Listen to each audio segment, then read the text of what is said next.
you. Thank you for inviting me to the conference to speak. I know you have already heard a lot about Pakistan in this conference on many panels, but I promise this is the last presentation for Pakistan. Pakistan is among the countries that made least progress towards the Millennium Development Goals, especially goal number 5, which was about maternal and reproductive health. It carries the third highest burden of maternal, neonatal and child mortality globally. And despite some progress in reducing maternal mortality and the increased use of contraception, Pakistan was off track on all indicators. When it comes to young people, young people between the age of 10 and 19 make 22% of the country. 60% population of Pakistan is below the age of 24, and the population of young people will keep on increasing until 2035.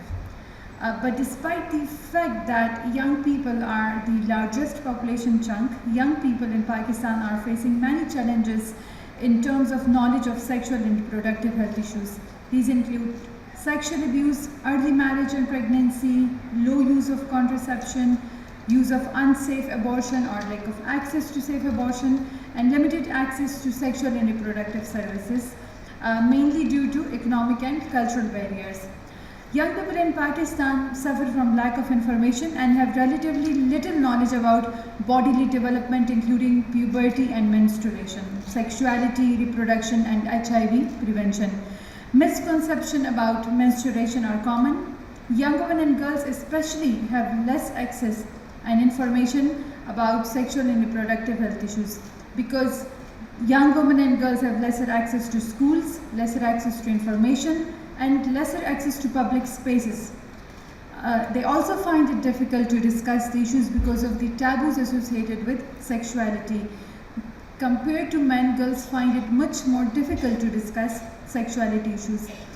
Typically in Pakistan, there is no teaching in schools about sexual and reproductive health related concerns.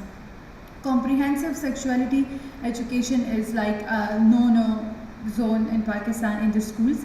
However, it is present in some bits and forms under the life skills based education. And in the policies you can find reference to reproductive health, but that is mostly in the context of youth, marriages, family and life skills. Reproductive health and sexual health is considered the domain of married people. For young people, the main source of information comes from media, friends, and to a certain extent parents. And particularly girls get information from their mothers. But even parents, we know that they are not comfortable in contexts like Pakistan, even they are not comfortable about discussing about sexuality, biological changes, because they themselves are not very well informed. As we saw that even in this room, only 4 or 5 people were educated in sexual and reproductive health. So we can imagine that parents in the remote context, they themselves are not trained and they themselves don't have information on sexual and reproductive health. According to a survey which our organization Aware Girls conducted with young women of Khyber Pakhtunkhwa province in the northwest of Pakistan, we found out that 93% of the girls had no information about menstruation before their first menstrual experience.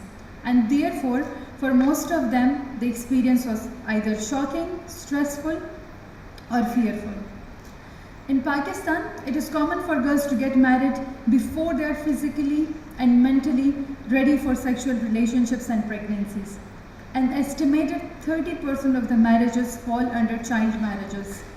Child marriages is significantly that we know is associated with decreased likelihood of receiving any personal care and increased likelihood of childbirth, delivery, assisted by unskilled medical providers. It is also associated with a history of rapid and repeat childbirth.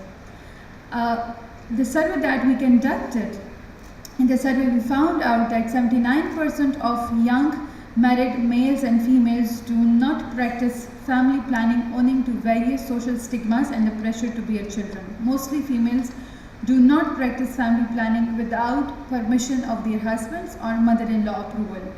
This is the most vital restriction to cope with in Pakistan, which is at times linked with social, cultural and health issues.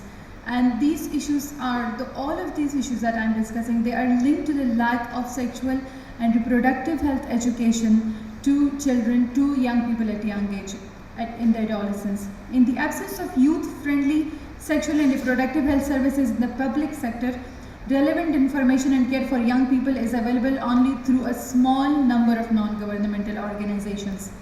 However, these organizations, these NGOs, are only able to reach a small amount of young people and adolescents. Besides, in the remote provinces like Khyber Pakhtunkhwa and Balochistan province, because of the stronghold of religious and patriarchal culture, the state does not allow even NGOs to intervene in schools for life skills, for life-based skills education. The misconceptions around comprehensive sexuality education and around life-based skills education is a barrier for including life skills-based education in the curriculum. As I said, I work for Aware Girls, which is a young women-led organization working in one of the most difficult parts of the country, that is Khyber Pakhtunkhwa province. Keeping in view the unacceptability of life skills-based education and comprehensive sexuality education, we developed a life skills-based education curriculum using the framework of human rights education, because that was the safest mode for us to be able to get access to school and to get access to communities on sexual and reproductive health education. We started the initiative in 2009 with MTV Staying Alive Foundation first, when we decided to impart HIV prevention education in schools. However, we were not allowed to conduct HIV prevention education in schools or in communities because it was considered too dirty, because it involves education on safe sex. It was considered too vulgar for the young people. So we found out a way of developing a comprehensive human rights education model, which will include sexual and reproductive health information as well as HIV prevention education. We have found out that in restrictive cultural settings, human rights education umbrella helps in reaching out to communities which are otherwise difficult to reach. The human rights approach was adopted in an attempt to tackle the resistance to use resistance to the use of contested terms like sexuality. The curriculum, beside topics on other human rights, include topics such as bodily autonomy, self-awareness, puberty, avoiding risks and peer pressure, decision-making, sexual and reproductive health, marriage, pregnancy, family planning, interpersonal skills, menstruation, and sexual-based gender violence. Since 2009, Aware Girls has reached more than 20,000 girls between the ages of 13 to 16. And this education is imparted by the youth champions, which are trained by Aware Girls to impart sexual and reproductive health education in schools under the umbrella of human rights. However, once we started the program, one of the challenge for us was that only 10% of the girls were actually completing their 10 years of schooling, which meant that 90% of the girls were out of school. And it was very important to reach out to girls who were out of school.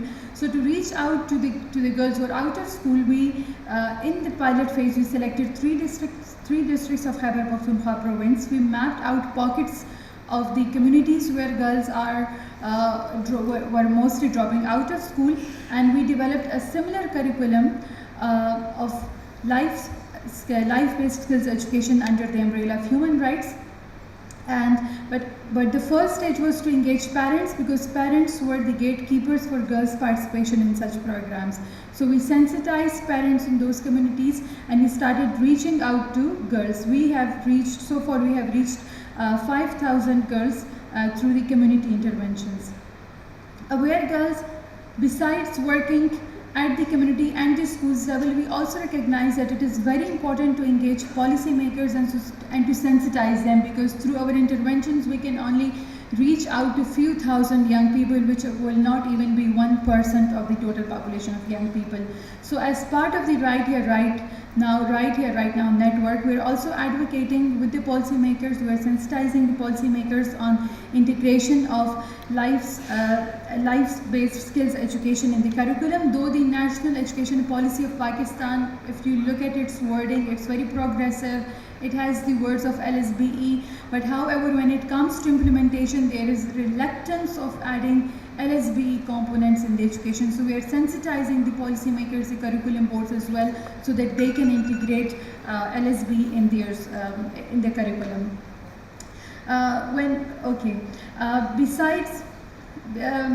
Besides working with girls on LSBE, we also have supplemented this program with a hotline. We call it Saheli. Saheli means female friend. It's a safe abortion hotline which provides information on safe medical abortion to young women. Working in culture ruled by strong patriarchal and in religious norms, it is difficult to intervene in schools and communities for sexual and reproductive health education. The resistance is, as I said, primarily due to cultural and religious taboos against the issues related to sexuality and reproduction. To overcome these challenges, it is important to engage a wide range of stakeholders in consultative and participatory strategy that addresses the myths and taboos surrounding sexuality education for young people. Aware Girls has found success in using human rights framework in reaching out to the most difficult communities. Thank you.